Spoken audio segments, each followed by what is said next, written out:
Vous évoquez tantôt la force financière de ces Vietnamiens, de ces Indiens qui viennent acheter.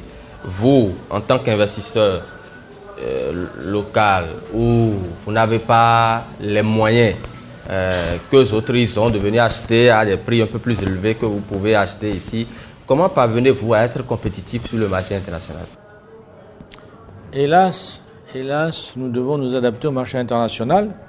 Et donc, lorsque le prix est à 5 dollars la livre, nous vendons à 5 dollars la livre. Et lorsque le marché international est à 3,3 dollars la livre, on vend à 3,3 dollars la livre. Donc, nous sommes prisonniers de ça. Et par rapport à ça, nous faisons régulièrement des calculs et nous achetons les noix au prix qui nous permet d'avoir une marge. Il n'y a pas de miracle. Mais ça ne limite pas la part que vous devez prendre dans la production nationale? Ah oui. Si nous avions eu d'abord une meilleure année au point de vue de la qualité des noix, probablement nous aurions pu prendre davantage. D'ailleurs actuellement, nous continuons toujours à acheter, mais des quantités dérisoires. Quelqu'un vient nous voir avec un sac directement à l'usine, on vide son sac, on analyse, si c'est une bonne qualité, on le paye.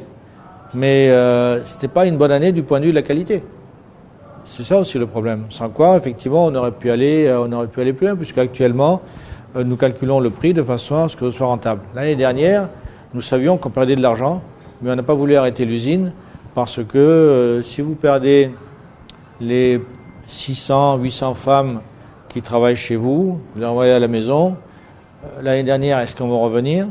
Et si elles reviennent, elles auront perdu une partie de leur habileté, de leur... vous comprenez, donc on repartira de zéro, quoi.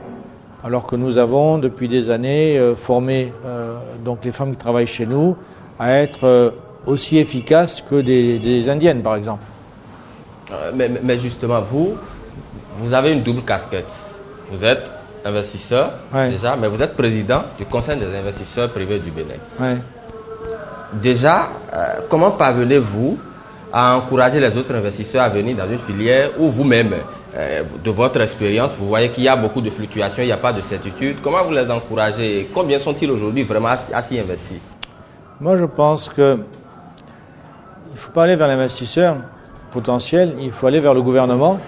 C'est lui qui doit prendre les mesures pour que ça devienne intéressant.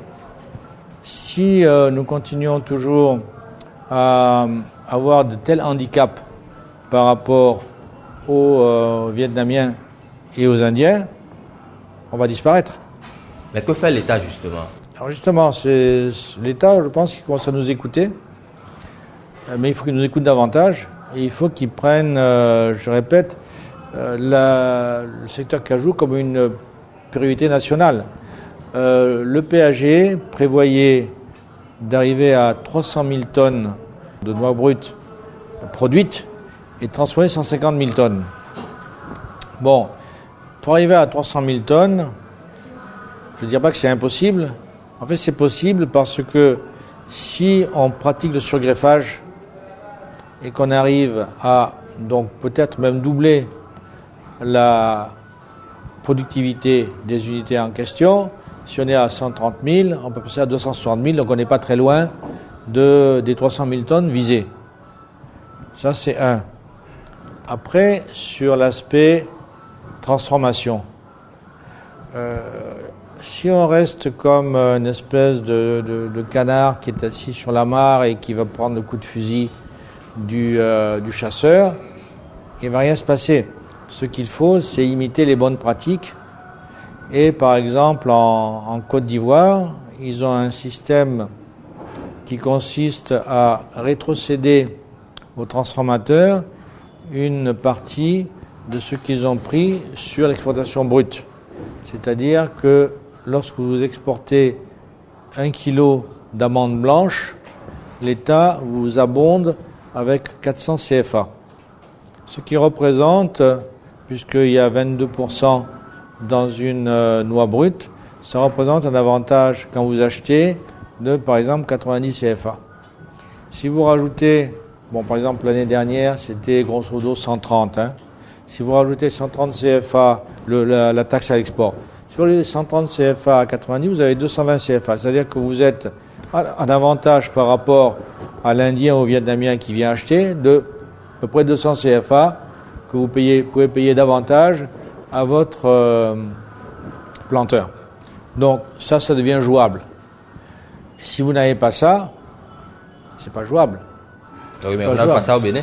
Non, on n'a pas ça au Bénin. Donc il faut que vraiment ce soit un plaidoyer que nous faisons au CIPB, le fait, soit un plaidoyer pour arriver à ce genre de choses.